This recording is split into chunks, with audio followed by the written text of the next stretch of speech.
মুসল্লিবৃন্দু আসসালামু আলাইকুম ওয়া রাহমাতুল্লাহ। আল্লাহ রাব্বুল আলামিনের দরবারে শুকরিয়া আদায় করছি, গত এক সপ্তাহ পর পুনরায় আবারও পবিত্র জুম্মার নামাজের উদ্দেশ্যে মসজিদে এসে কোরআনে কারিম থেকে কিছু কথা বলার এবং শোনার জন্য তৌফিক দান করেছেন। ওই মহান মাবুদের দরবারে শুকরিয়া আদায় করছি। সকলে বলছি আলহামদুলিল্লাহ।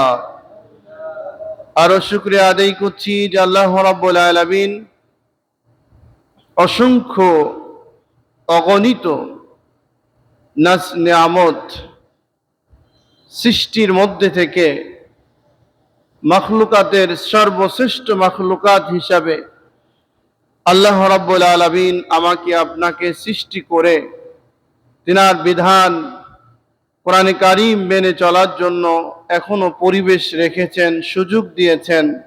ওই মহান মাবুদের দরবারে সকলে আরেকবার শুকরিয়া আদায় করছি। সকলে বলছি আলহামদুলিল্লাহ। লক্ষ কোটি দুরূদ ও সালাম বর্ষিত হোক বিশ্ব মানবতার মুক্তির দিশারি, দোজাহানের বাদশাহ,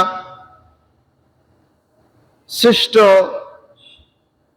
মানব জাতির শ্রেষ্ঠ রাহাবার, আমাদের হৃদয়ের স্পন্দন, আমাদের শ্রেষ্ঠ নেতা বিশ্ব নবী জনাবে মুহাম্মদুর রাসূলুল্লাহ সাল্লাল্লাহু আলাইহি ওয়াসাল্লামের প্রতি সম্মানিত উপস্থিতি। আমরা আলোচনা শুনছিলাম সূরা ওয়াকিয়া থেকে।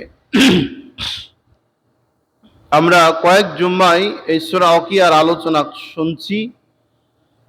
সূরা ওয়াকিয়ার মধ্যে আল্লাহ রাব্বুল আলামিন অনেক চমৎকার পরকালীন জীবন এবং দুনিয়ার জীবনটা সম্পর্কে আলোচনা করেছেন।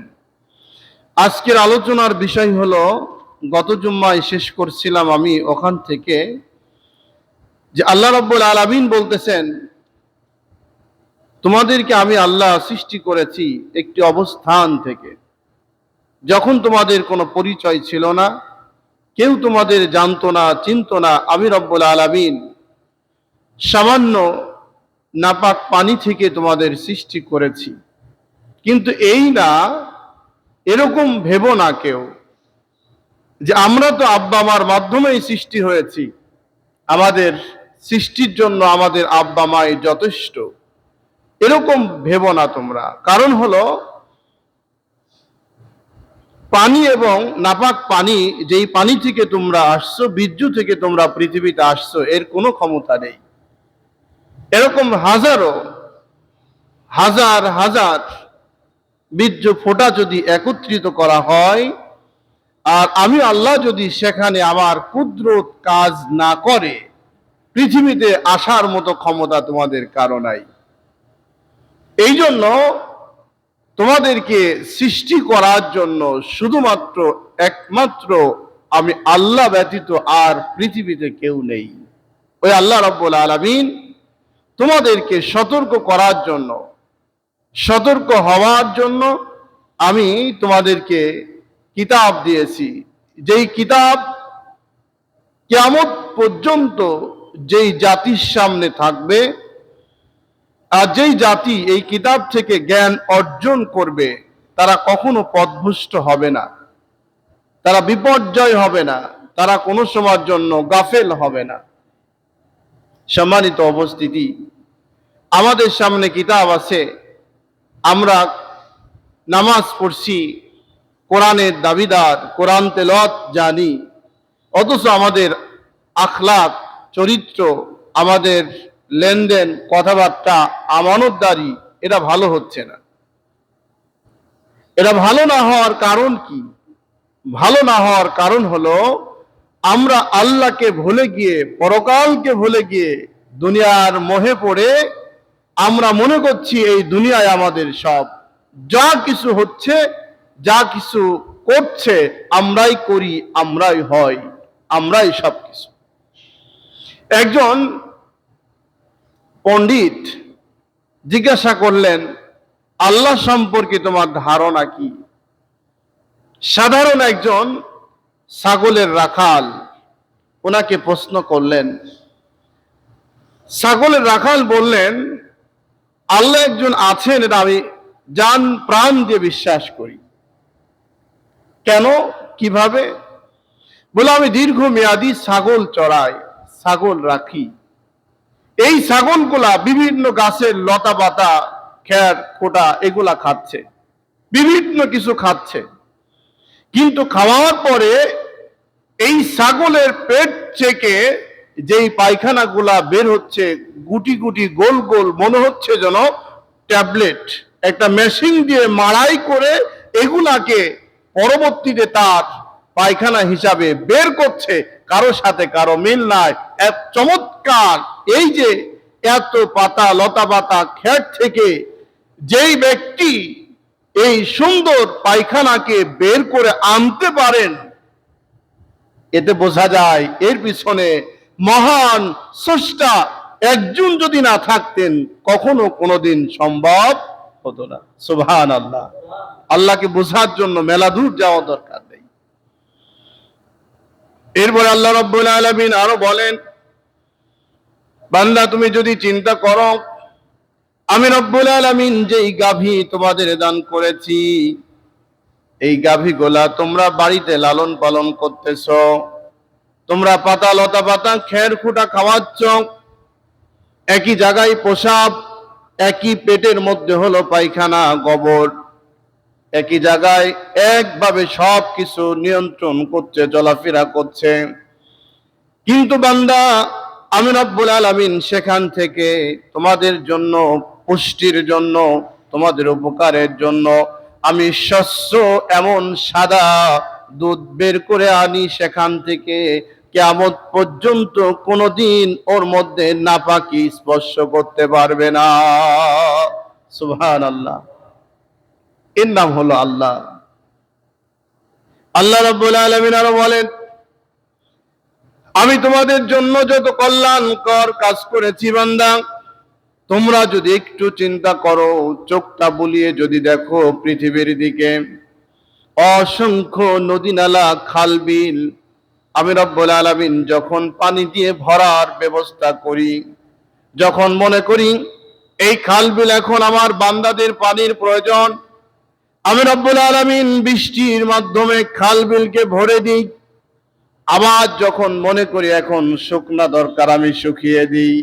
এই ভরা এবং শুকানোর মধ্যে পৃথিবীর সমস্ত মানুষ যদি মনে করে, চিন্তা করে, অথবা যদি তারা একত্রিত যদি মিটিং করে, দরবার করে, আন্দোলন করে যদি মনে করে আগামী বছর থেকে আমরা নিজেরাই যথেষ্ট, এটা দরকার নাই, কিয়ামত হওয়া সম্ভব।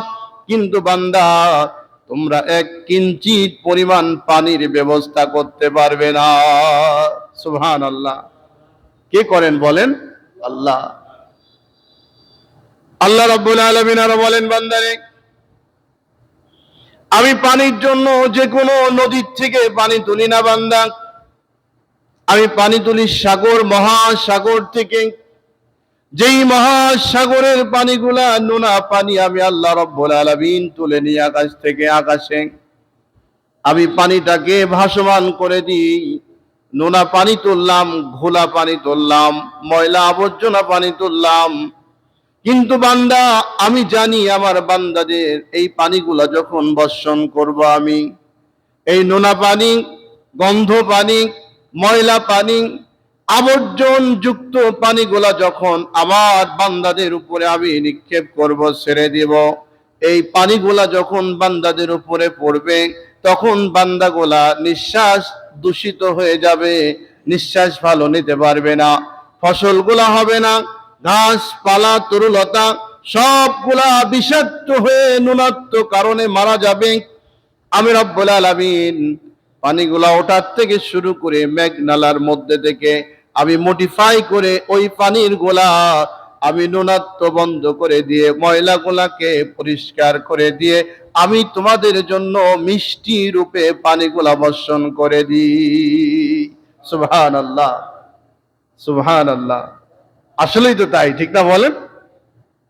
আজকে বিজ্ঞানী বলছে এই পানিগুলা দিয়ে যদি আপনি ভাত রান্না করেন, কাপড় ধন, এবং এই পানিগুলা যদি আপনি খান, সবচাইতে দূষণ মুক্ত পানি হলো বৃষ্টির পানি। সুবহানাল্লাহ।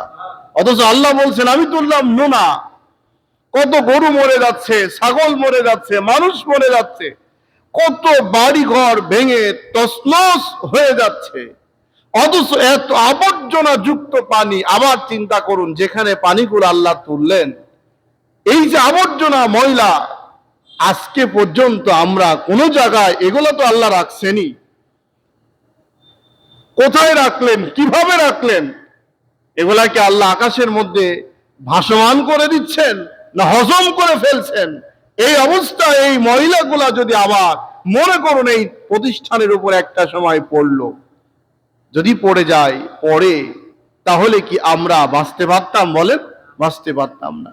এই জন্য কোথায় নিচ্ছে, কোথায় যাচ্ছে, পৃথিবীর কেউ জানে না, একমাত্র জানেন তিনি হলো আল্লাহ।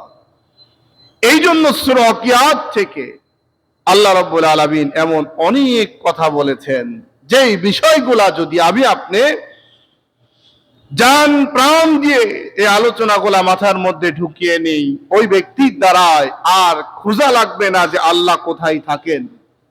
অথচ এইগুলা না করে আমরা লেনিন, কার্ল মার্কস, মাও সেতুর দিক নির্দেশনা দিয়ে আমরা ক্ষমতার চেয়ারটাকে দখল রাখার জন্য আমরা একটু দায়িত্ব পালেই আমরা মনে করি ক্ষমতার একটু প্রয়োগ করে দেখি। এই প্রয়োগ করতে গিয়ে কত যে বিপর্যয় হয়ে যায়, কত যে বিপদগ্রস্ত হয়ে যায়, কত বিপদে পড়ে যায়, মানুষদের মধ্যে একটা ডিভাইডেড সৃষ্টি হয়ে ফিতনায় লিপ্ত হয়ে যায়। এটা একটিবারের জন্য যারা হলো আল্লাহ দুশমন, আল্লাহ দুশমন, যারা কোরআনকে বিশ্বাস করে না, ইসলামকে বিশ্বাস করে না, শয়তানের অনুসারী যারা, এরা হলো সকল সমাজ জন্য চায় এই সমাজটাকে বিপর্যয় করার জন্য। এরা ভালো চায় না। সব সময় যেটা ভালো চলে সেটাকে উল্টানো যায় কিভাবে, এই চিন্তা ভাবনা মাথার মধ্যে গিজ গিজ করতে থাকে তাদের। এজন্য আল্লাহ বলছে সূরা ওয়াকিয়াত থেকে তোমরা শিক্ষা নাও। পৃথিবীতে যা কিছু করছে, যা কিছু হচ্ছে, যা কিছু হবে, সবগুলার মধ্যে যিনি ক্ষমতা রাখেন তিনি হলো একমাত্র আল্লাহ। আল্লাহ রাব্বুল আলামিনের পরে বলেন, শোনো, নাহনু কদ্দারনা বাইনাকুমুল মাউতা ওয়া মা নাহনু বিমাসবুকিন। আমি রব্বুল আলামিন তোমাদের মধ্যে মৃত্যুটা সঠিক সময় নির্ধারণ করে দিয়েছি। আমি এমন নির্দিষ্ট সময় মৃত্যুর জন্য করে দিয়েছি, এই মৃত্যু থেকে 1 সেকেন্ড আগেও নয়, 1 সেকেন্ড পরেও নয়, নির্দিষ্ট সময় আসার সাথে সাথে দুনিয়ার সৌন্দর্য ছেড়ে অবশ্যই অবশ্যই তোমাদের চলে যেতে হবে। সেদিন তোমরা কোনো কিছু গোছানোর সুযোগ পাবে না। আমরা কি পাবো বলেন? আমাদের বাপ দাদা, আমাদের আত্মীয় স্বজন, মুরব্বী যারাই আমাদের মাঝখান থেকে চলে যাচ্ছে প্রতিনিয়ত, তারা কি বিদায় লগ্নে এমন বলতে পারছে নাকি আমি তো আর থাকবো না, আগামী কালকেই আসরের নামাজের সময় চলে যাচ্ছি, তোমরা ভালো থেকো, তোমরা এই করো সেই করো, নানান রকমের উপদেশ দিয়ে যাচ্ছে আমাদের। এমনটা কি হয়েছে বলেন? ও নিজেই জানে না যে আমি কখন যাব। এই যে আমরা যারা বসে আছি, নামাজের জন্য আসছি, জুম্মার নামাজ পড়বো এখন, এই নামাজটি আমাদের জীবনের শেষ নামাজ নাকি, এটা আমরা কি বলতে পারি বলেন? যিনি বলতে পারেন তিনি হলো আল্লাহ। এই জন্য আল্লাহ বলতেছে আমি নির্দিষ্ট করে দিয়েছি তোমাদের মৃত্যুটা নির্দিষ্ট, ঠিক এমন সময় যখন আমার ওই সময়টা চলে আসবে বান্দা, তোমরা বুঝতে পারবে না, অটোমেটিক ভাবে তোমাদের রুহটা চলে যাবে, তোমার আকার আকৃতি সবগুলা বন্ধ হয়ে যাবে, তোমরা এমনিতেই আবার মাটিতে ঢেলে পড়বে। তোমরা সেদিনকের কথা মনে করো, যেই দিন পৃথিবীর কোন শক্তি থাকবে না, একমাত্র থাকবো আমি আল্লাহ। সুবহানাল্লাহ। আল্লাহ রাব্বুল আলামিন আরো বলেন, নাহনু কদ্দারনা বাইনাকুমুল মাউতা ওয়া মা নাহনু বিমাসবুকিন। على أن نبدل أمثالكم وننشئكم فيما لا تعلمون আল্লাহ রাব্বুল আলামিন বলেন, আকার আকৃতি বদলে দিতে এবং তোমাদের জান এমন পর্যায়ে করতে, আকারে তোমাদেরকে সৃষ্টি করাকে মোটেও কোনো সময় আমি আল্লাহ চিন্তা করি না। তোমাদের আকার আকৃতি গুলা কিয়ামত পর্যন্ত এই পৃথিবীর সমস্ত মানুষগুলা যদি চিন্তা করো, একটা ব্যক্তির আকার আকৃতি ঘোরাই দেওয়া, বন্ধ করে দেওয়া, অথবা তাকে নতুন রূপ দিয়ে আবার তোমাদের সামনে হাজির করা, কিয়ামত পর্যন্ত চেষ্টা করো, কোন সময়ের জন্য তোমরা এই কাজ করতে সম্ভব হবে না। হবে বলেন? কোনোদিন হবে না। পেটের থেকে যেভাবে আমরা আসছি ঠিক ওইভাবেই, তার বেশিও নয় কমও নয়। আল্লাহ রাব্বুল আলামিন এই জন্য বললেন, وَلَقَدْ عَلِمْتُمُ النَّشْأَةَ الْأُولَى فَلَوْلَا تَذَكَّرُونَ তোমাদের প্রথম সৃষ্টি হওয়ার কথা তো অবশ্যই তোমাদের জানা, তবে কেন তোমরা উপদেশ গ্রহণ করছো না? তোমরা তো জানো, বুঝেও তোমরা বুঝেছো তোমাদের সৃষ্টি করা লক্ষ্য কি, তোমাদের কেন সৃষ্টি করেছি আমি, তোমাদের কেন এই পৃথিবীর মধ্যে আমি পাঠিয়েছি তোমরা তো জানো। তোমাদের জানার জন্য আমি কিতাব দিয়েছি, কিন্তু উপদেশ গ্রহণ করো না কেন তোমরা? তোমরা কি ভুলে গিয়েছো তোমাদের পূর্বপুরুষ যারা দুনিয়ার মধ্যে আসছিল, সমস্ত মানুষগুলা দুনিয়া থেকে বিদায় নিয়েছে, তোমাদেরকেও নিতে হবে। আগামী যারা আসবে পৃথিবীতে তাদেরকেও নিতে হবে, কিন্তু তোমরা উপদেশ গ্রহণ করে নিজের জীবনটা পরিবর্তন করো না কেন? কেন করো না? আমি আল্লাহ তোমাদের যত কিছু দিয়েছি, এত কিছু দেওয়ার পরেও তোমরা আমি আল্লাহকে ভুলে যাও কিভাবে? আল্লাহ রাব্বুল আলামিনের পরে বলেন, আফারাইতুম মা তাহরুসুন, তোমরা কি ভেবেছো, ভেবে দেখেছো তোমরা যেই জীব, তোমরা যে বীজগুলা রোপণ করো, যেই গাছগুলা রোপণ করো, বনক লাগাও, এই বীজগুলা থেকে এই গাছগুলা যখন তৈরি হলো, তোমরা তো একটা ছোট্ট একটা শাকের বিচি জমিনের মধ্যে ফেলে দিয়েছো। এমন হাজারো বিচি জমিনের মধ্যে যদি পড়ে থাকে, কোনো সময় গাছ হবে না আমি যতক্ষণ পর্যন্ত নির্দেশ না দিয়ে দিই। সুবহানাল্লাহ। ভাইরা, আপনারা যারা আবাদ করেন গ্রামে, আপনারা একটু খেয়াল করবেন, দেখবেন বতি শাক, এই বতি শাক সিজনে হয়, এর বিচি বোনা লাগে না, সংরক্ষণ করা লাগে না, সিজনে হয়, আবার সিজন শেষ, সব শেষ হয়ে যায়। এই যে বিচিটাকে সংরক্ষণ করে আপনি রাখলেন না, কেউ রাখলো না, এই বিচিটা আবার মৌসুম আসলে ওই মৌসুমে ওই গাছটি আবার বেরিয়ে আসবে, এবার বতি শাক খাওয়া লাগবে, আমরা সেটাকে সংগ্রহ করব, তুলে আনবো, এই চিন্তা চেতনা একটি বারের জন্য কি আমার আপনার মাথার মধ্যে হয়েছে বলেন? হয় নাই।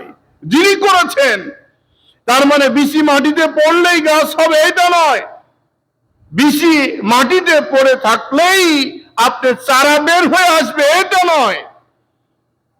ছোট্ট শাকের বিচিটার থেকে গাছ বের করার জন্য আল্লাহর কুদরত যতক্ষণ পর্যন্ত না আসবে ততক্ষণ পর্যন্ত সম্ভব হবে বলেন? হবে না। আল্লাহ রাব্বুল আলামিন বলেন, শোনো, ছোট্ট শাকের বিচি, এই বীজটাকে যখন আমি রব্বুল আলামিন, বতি শাকের বিচির কথাই চিন্তা করুন না কেন, জমির মধ্যে পড়ে আছে, একটা মৌসুম চলে যাচ্ছে, আবার যখন মৌসুম হলো, আমি রব্বুল আলামিন ওই শাকটাকে, ওই বিচিটাকে অর্ডার করলাম, এবার বিচির থেকে তুমি গাছটা বেরিয়ে যাও। গাছটা বের হওয়ার আগে সর্বপ্রথম বিচিটা যখন ফেটে যায়, ছোট্ট শ্বাস যখন বেরিয়ে আসে, শ্বাসটা বের হওয়ার সাথে সাথেই আগে শ্বাসটা মাটির নিচে সেজ্জায় পড়ে যায়। সুবহানাল্লাহ বলেন। আগে গাছটা সেজ্জারত অবস্থায় হয়ে যায়, আগে মাটির দিকে ঢুকে যায়। ঢোকার পরে আবার আল্লাহ রাব্বুল আলামিন ওই ঢোকার থেকে শুরু করে আবার বাঁকা করে যখন দুইটা পাতা উপরে দিয়ে দেয়, দুইটা পাতা উপরে আসার সাথে সাথেই আপনি যেমন দোয়া করেন, মোনাজাত করেন, ছোট্ট দুইটা পাতা এমন ভাবে আল্লাহর কাছে ফরিয়াদ করে বলে, রব্বুল আলামিন তোমার হুকুম ছাড়া এটা হওয়া সম্ভব নয়। সুবহানাল্লাহ। শিক্ষা কোথায় দেখুন। প্রত্যেকটি গাছ আপনি আজই পরীক্ষা করেন, একটা লায়ের বিচি, শাকের বিচি, কাঁঠালের বিচি, যেটাই হোক না কেন আপনি রাখেন, রাখলে আগে সর্বপ্রথম তার যে শ্বাস, ওই শ্বাসটা মাটির নিচে সেজ্জারত হয়ে যায়, মাটিতে ঢুকে যায়। ওই শ্বাস যদি আগে উপর দিকে ওঠে তাহলে সে কিন্তু গাছ হবে না। কেন? আল্লাহ রাব্বুল আলামিনের হুকুম যেখানেই অমান্য করবে, যেই আল্লাহ রাব্বুল আলামিন সেখানেই তাকে লানত করবে, গজব দিবেন, ধ্বংস করে দিবেন। যেমন দেখুন, ইবলিস আজকে এত বিশাল অবস্থান নিয়েছিল। এই ইবলিসকে আল্লাহ রাব্বুল আলামিন আদম আলাইহিস সালামকে যখন তৈরি করলেন, জান্নাতের মধ্যে যখন ফেরেশতাদের নেতা হিসাবে ছিলেন আজাজিল ইবলিস শয়তান, আল্লাহ রাব্বুল আলামিন বললেন, শোনো, আদমকে সেজদা করো, এখন আদমের কাছে স্যালেন্ডার হও, সেজদা করো। ইবলিস চিন্তা করলেন, না, এটা হতে পারে না। মাটির থেকে তৈরি করলেন, মাটির থেকে একটি মানুষ তৈরি করার পরে এখন তাকে সেজদা করতে হবে কেন? আল্লাহ রাব্বুল আলামিন ভালোবাসা, অপূর্ণ ভালোবাসা দিয়ে দিলেন। দেওয়ার পরে আল্লাহ রাব্বুল আলামিন বললেন, ও ফেরেশতারা রে, আমি অত্যন্ত মহব্বত করে তোমাদের মাঝে এই জিনের সন্তানটাকে নিয়ে এসে রেখেছিলাম। তাকে এখান থেকে লানত করে বের করে দিয়ে এটা আমি মনে করি না, এটা আমি চাই না, তাকে তোমাদের সঙ্গে রাখতে চাই আমি।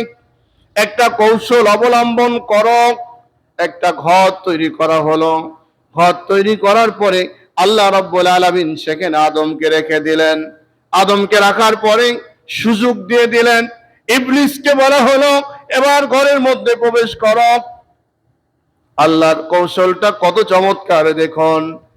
এখন ঘরের মধ্যে প্রবেশ করতে হলে যদি উপরে আপনি যদি দরজাটা রাখেন, নিচে প্রবেশ করার জন্য আগে তো মাথাটাই ঢুকাই দিতে হয়।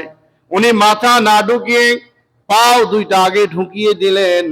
উনি নিজেকে অনেক বড় মনে করলেন, বুদ্ধিজীবী মনে করলেন, মাথা নত করলেন না, সিজদা করলেন না। আল্লাহ রাব্বুল আলামিন বললেন, ঠিক আছে, তোমার জায়গা যেখানে, তোমার যেতে হবে সেখানে। আল্লাহ রাব্বুল আলামিন লানত করে তাকে ছেড়ে দিয়ে দিল। আজকে যেখানেই যায় সেখানেই লাত্তি খাওয়া লাগে, ঠিক না বলেন? ইবলিস মানেই হলো লাত্তি খাওয়া। ইবলিসের জাত যারা, ইবলিস যখন যাকে ভর করে, সে যত বড় বুজুর্গই হোক না কেন, ইবলিস যখন তাকে ভর করে, অন্যায় অশ্লীল বেহাপনা কাজ তখন করে, লোকজন তখন জুতা স্যান্ডেল নিক্ষেপ করে, লাঞ্ছিত করে, বেইজ্জতি করে তাকে সেখান থেকে বিদায় দেওয়ার চেষ্টা করে, ঠিক না বলেন? কেন হয়? ইবলিসের ভর করার কারণে। অথচ আল্লাহ রাব্বুল আলামিন তাকে সেজদা করার জন্য কত কিছু করলেন, কত ভালোবাসলেন, মহব্বত করলেন, তিনি শুনলেন না। তাহলে যে বিষয় বলছিলাম সেটা হলো, আল্লাহ রাব্বুল আলামিন যত মাখলুকাত দিয়েছেন, সমস্ত মাখলুকাতই আল্লাহকে সেজদা করে। এই আলোচনার মধ্যে এটাই কিন্তু প্রমাণ চলে আসছে, ঠিক না বলেন? আমরা মানুষ ঠিক মতো সেজদা করি না, কিন্তু ছোট্ট একটা শাকের বিচি চোখে বাঁধে না ঠিক, চোখে দেখা যায় না ঠিক, কিন্তু সেও সেজদা করে কিনা, কথা বলেন? করেন। সুবহানাল্লাহ। আল্লাহ কত নিয়ামত দিয়েছেন আমাদের, কত নিয়ামত দিয়ে ভরপুর করে দিয়েছেন। আল্লাহ রাব্বুল আলামিন এরপরে বলে, বান্দারে, লাউ নাশাউ লাজআলনাহু হুতামান ফাযালতুম তাফাক্কাহুন। আমি ইচ্ছা করলে এই ফসলকে এই ভূমির থেকে ভুসি বানিয়ে দিতে পারতাম, নষ্ট করে দিতে পারতাম। পারত কিনা বলেন? আল্লাহ যদি ইচ্ছা করে মাঠ ভর্তি ধান, কত চমৎকার ধান, কত চমৎকার মসুর, কত চমৎকার খেসারি বনেছেন, প্রচন্ড ফুল হয়েছে, বীজ ভালো মতো প্রয়োগ করেছেন, সবগুলা ঠিক আছে। কিন্তু যখন আপনি কাটতে গিয়েছেন দেখেন এখন খালি মাত্র ভুসি। এমন হয় কিনা বলেন?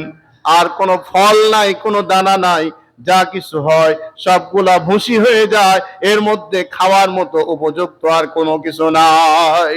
আল্লাহ রাব্বুল আলামিন বলতেছেন, আমি যদি ইচ্ছা করতাম সমস্ত এই ফসলগুলাকে আমি ভুসি বানিয়ে দিতে পারতাম, তোমরা আমার বিরুদ্ধে মিছিল করার কোনো সুযোগ ছিল না।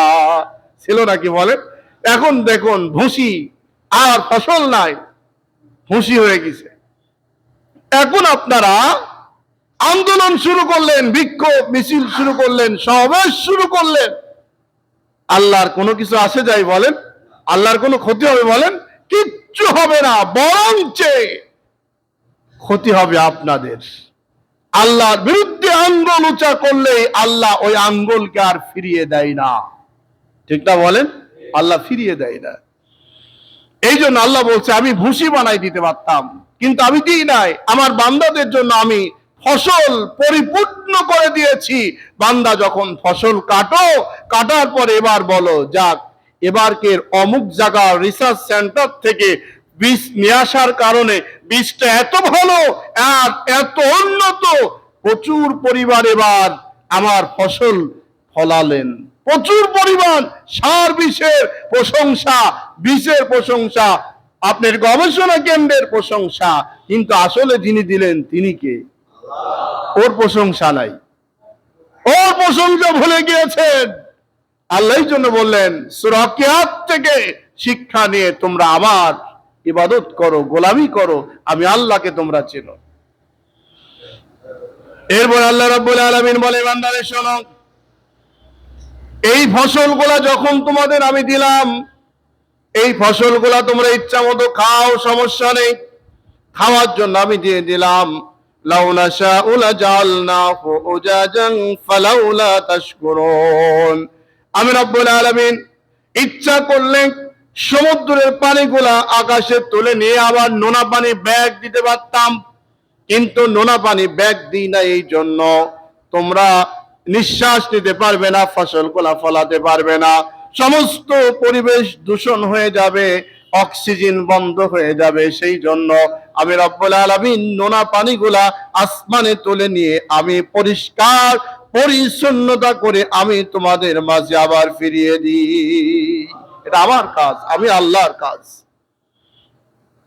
আল্লাহ রাব্বুল আলামিনের পরে বললেন বান্দা তোমরা আবার পশু পাখি পেয়েছ, ফসল পেয়েছ, পানি পেয়েছ, লবণ পেয়েছ, সবগুলো আমি আল্লাহ দিয়েছি। কিন্তু এখন যদি রান্না করার জন্য তোমাদের যেই জ্বালানি প্রয়োজন, খড়ির প্রয়োজন, সুবহানাল্লাহ, আল্লাহ কত আমাদের নিয়ে চিন্তা করে দেখুন।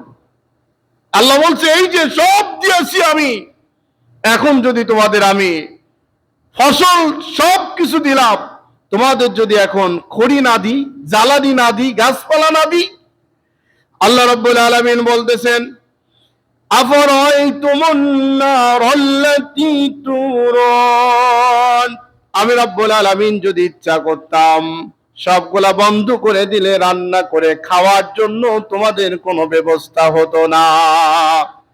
আমি রব্বুল আলামিন তোমাদের জন্য গাছপালা তৈরি করে দিলাম, কাঠ তৈরি করে দিলাম, এমন পর্যায়ে কাঠ দিলাম, গাছপালা দিলাম, যাতে করে তোমরা ফার্নিচার বানাও, পেট ভর্তি করে খাও। আরাম করার জন্য তোমাদের একটা সুন্দর বিছনার প্রয়োজন। আমি বিছনা বানানোর জন্য, আমি তোমাদের জাজিম বানানোর জন্য, তোশক বানানোর জন্য, খাট বানানোর জন্য যেই গাছপালাগুলা দরকার, আমি রব্বুল আলামিন সবগুলা দেওয়ার পরে তোমাদের মাথার মধ্যে এই অনুভূতি সৃষ্টি করে দিলাম, যেগুলা উদ্বৃত্ত হয়ে যায় সেগুলা দিয়ে তোমরা জ্বালানি কাজে ব্যবহার করে নাও। সুবহানাল্লাহ। সূরা ওয়াকিয়ার মধ্যে আল্লাহ কত চমৎকার বলছে দেখুন। আল্লাহ রাব্বুল আলামিন বিকল্প ব্যবস্থা করে দিলেন। ভাইরা, আল্লাহ জানেন আমাদের সম্পর্কে, আল্লাহ জানেন যে আমরা হলো ঠিক মতো কৃতজ্ঞ স্বীকার করি না, প্রশংসা করি না। আমরা তো শুধুমাত্র খাবো খাবো আর খাবোই, কিন্তু আমাদের নীতি নির্ধারণ সম্পর্কে দুনিয়ার কোনো মানুষ না জানলেও সব চাইতে বেশি জানে হলো আল্লাহ। একদল যখন আসে, আসার পরে বড় বড় গাছগুলা লাগায়, আর এক দল যখন আসে গাছগুলা রাস্তার কেটে কেটে সব চুরি করে খায়। সত্য না মিথ্যা বলেন? জঙ্গলের মধ্যে, সুন্দরবনের মধ্যে থেকেও গাছ কেটে চুরি করে বিক্রি করার ইতিহাস আছে না নাই বলেন? এটা আল্লাহ বলতেছেন। এই খড়িগুলা শেষ হয়ে যখন যাবে বান্দা, বিকল্প ব্যবস্থা তোমরা করো নাই, আমি আল্লাহ করে দিয়েছি। সুবহানাল্লাহ।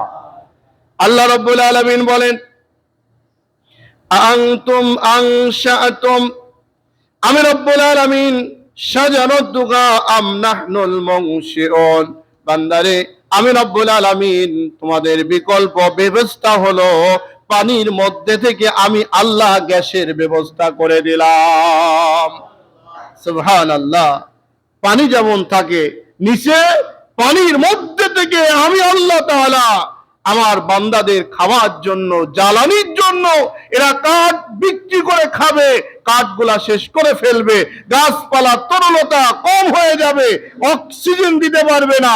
এরপরে দেখা গেল আমার এই দুনিয়ার বান্দাগুলা খাওয়ার অবহেলার কারণে তারা চলতে পারবে না, বাঁচতে পারবে না। আমি আল্লাহ তাআলা আগের থেকে সিদ্ধান্ত নিয়ে খাওয়ার জন্য জ্বালানি গ্যাসের ব্যবস্থা আমি আল্লাহ করে দিলাম।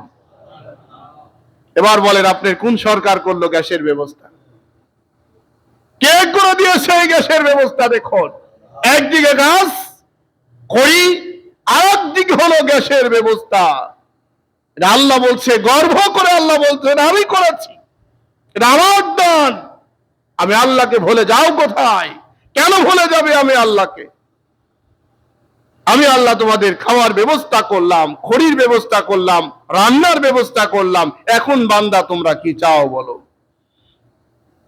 আল্লাহ রাব্বুল আলামিন বলতেছেন এরপরে, বান্দারে, আমি রব্বুল আলামিন যখন তোমাদের সবগুলা দিয়ে দিলাম, দেওয়ার পরে তোমরা মনে রাখো, মনে রাখার জন্য এই আগুনগুলা আমি রব্বুল আলামিন মাধ্যম বানিয়ে দিলাম নিয়ন্ত্রণ করার জন্য। এই গ্যাসকে যদি নিয়ন্ত্রণ হারিয়ে দিতাম, গ্যাসগুলা যদি নিয়ন্ত্রণ করার জন্য আমি মাথার মধ্যে বুদ্ধি না দিতাম, আমি যদি কৌশল না দিতাম, আমি যদি সেই রূপ উৎপাদন করার জন্য ব্যবস্থা না করতাম, বান্দা গ্যাসগুলো এমন ভাবে বাষ্প আকারে চলে যেত, তোমরা হেফাজত করতে পারতে না, আবার তোমরা গ্যাসের আগুন থেকে বাঁচতে পারতে না, গোটা পৃথিবী জ্বালায় পুড়িয়ে শেষ করে ফেলে দিতে। বান্দা, আমি রব্বুল আলামিন পানি যেমন নিয়ন্ত্রণ করি, আমি গ্যাসটাকে তার চাইতে আরো বেশি নিয়ন্ত্রণ করে দিয়েছি, যাতে করে আমার বান্দাগুলা কোনো সময় বিপদগ্রস্ত না হয়। সুবহানাল্লাহ। পানিকে আল্লাহ কিভাবে নিয়ন্ত্রণ করেন? আল্লাহ বলছে পানিকে নিয়ন্ত্রণ করলাম, গ্যাসকে নিয়ন্ত্রণ করলাম। কিভাবে করলেন? করলেন হলো এই জন্য, এইভাবে আল্লাহ বলতেছে যে আমি আল্লাহ তাআলা, আমি রব্বুল আলামিন এই পানির পাশে মজবুত ভাবে পাহাড় বানিয়ে দিয়েছি। আমি পাহাড়, এই পাহাড় যদি না থাকতো, পাহাড় না থাকলে দেখুন, এখন গতকালকেও দেখলাম, আজকে এখন আপনি দেখতে পাবেন পদ্মা নদীর ভাঙন, যমুনা নদীর ভাঙন, মেঘনা নদীর ভাঙন। নদীর ভাঙন যখন শুরু হয় তখন কিন্তু এই প্রতিষ্ঠান আর কার বাড়ি, কার ঘর, কার জমি, কার দখল, এইগুলা কিন্তু নদীর দেখার সুযোগ নাই, সময় নাই, একদম মুহূর্তের মধ্যে চুরমার করে দেয়। দেয় কিনা বলেন? যদি পাহাড় না দিতেন আল্লাহ, আল্লাহ যদি পাহাড় না দিতেন, মজবুত ভাবে যদি আল্লাহ পাহাড় না দিতেন, আল্লাহ বলতেছে আমি আল্লাহ পাহাড়কে প্যারাকের মতো গেড়ে দিয়েছি মজবুত ভাবে। ওই পাহাড়কে মজবুত ভাবে গেড়ে দিয়েছি যাতে করে টলমল না করে, নড়াচড়া না করে। অথচ সেই পাহাড় কাটতে আল্লাহ রাব্বুল আলামিন নিষেধ করে দিয়েছেন, এই মানুষ এখন পাহাড় পর্যন্ত কাটা শুরু করে দিয়েছে। ঠিক কিনা বলেন? যাবেন কোথায়? আল্লাহ যেখানে ব্রেক করছেন, ওই যে দেখেন না, মানে কিছু লোক আমাদের বিরোধিতা কেন করে? ওদের অধিকার আমাদের জন্য থাকে না, আমাদের মতো মানুষদের জন্য ওদের অধিকার থাকে না, সমাজের মধ্যে ওদের চেয়ার হারিয়ে যায়। সেই জন্য তারা আমাদের বিরোধিতা করে, সমালোচনা করে। আল্লাহ রাব্বুল আলামিন কোরআনকে দুইটা ভাগে ভাগ করছেন। একটি ভাগ হলো তার অর্থ আপনারা সবাই জানবেন, আরেকটি ভাগ হলো স্বয়ং আল্লাহ তাআলা নিজেই জানবেন এর অর্থ কি, ব্যাখ্যা কি, আপনার জানার দরকার নাই। এখন চিন্তা করলো আলিফ লাম মিম আল্লাহ নিষেধ কেন করলেন? এরা নিয়ে গবেষণা শুরু করলো। গবেষণা করতে করতে এখন বলল আলিফ মানে আল্লাহ, মিম মানে নবী, অমুক তমুক ইত্যাদি দিতে দিতে একটা ব্যাখ্যা বানাই, গান বানাই ফেললো। এমন এই গান বানালেন, ব্যাখ্যা তৈরি করলেন, ব্যাখ্যা দিলেন। আল্লাহ তো নিষেধ করছে আপনি এখানে হাত দিয়েন না, আপনি হাত দেন কেন? এটা হলো আমাদের নেশার। কেন?